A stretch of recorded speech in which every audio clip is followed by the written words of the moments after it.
Nipah ভাইরাসের সংক্রমণে বাংলাদেশে প্রাণ গেল একজনের। বিশ্ব স্বাস্থ্য সংস্থা এই তথ্য নিশ্চিত করেছে। সংস্থাটি জানায়, ২৮ জানুয়ারি হাসপাতালে ভর্তি হন এক নারী। পরীক্ষায় দেখা যায় তিনি নিপাহ ভাইরাসে আক্রান্ত।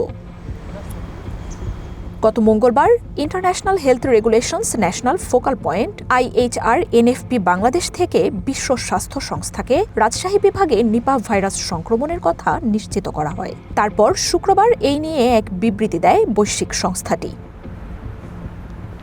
বিশ্ব স্বাস্থ্য সংস্থা জানিয়েছে, নিপাহ সংক্রমিত ওই নারী নওগাঁর বাসিন্দা। 40 থেকে 50 বছর বয়সী ওই নারী প্রথমে জ্বরে আক্রান্ত হন, পরে স্নায়বিক উপসর্গ দেখা দেয়। তার কোনো ভ্রমণের রেকর্ড ছিল না, তবে সম্প্রতি খেজুরের রস খেয়েছিলেন তিনি। হাসপাতালে ভর্তির পর মারা যান ওই নারী। এর একদিন পর তার দেহে নিপাহ সংক্রমণ নিশ্চিত হয়। ওই নারীর সংস্পর্শে আসা 35 জনের নমুনা পরীক্ষা করা হলেও এখনও তাদের কারো উপসর্গ মেলেনি।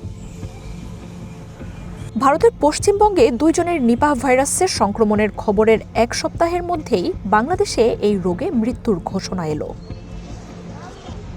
ভারতের নিপাহ সংক্রমণের ঘটনায় দক্ষিণ এশিয়ার দেশগুলোতে শঙ্কা বেড়েছে। বিমানবন্দরগুলোতে হেলথ স্ক্রিনিং জোরালো হয়েছে। তবে এখনই বিশ্বজুড়ে ভাইরাসটির ছড়িয়ে পড়ার ঝুঁকি কম বলে মনে করছে বিশ্ব স্বাস্থ্য সংস্থা। ভ্রমণ বা বাণিজ্য সংক্রান্ত কোনো বিধিনিষেধের পরামর্শও আপাতত দেয়া হচ্ছে না বলে জানিয়েছে সংস্থাটি।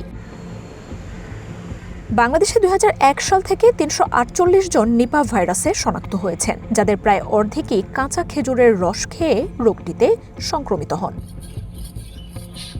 নিপাহ নিরাময়ে এখন পর্যন্ত কোনো নির্দিষ্ট ভ্যাকসিন বা ওষুধ আবিষ্কার হয়নি। রোগটিতে প্রাণহানিও বাড়ছে উদ্বেগজনক হারে।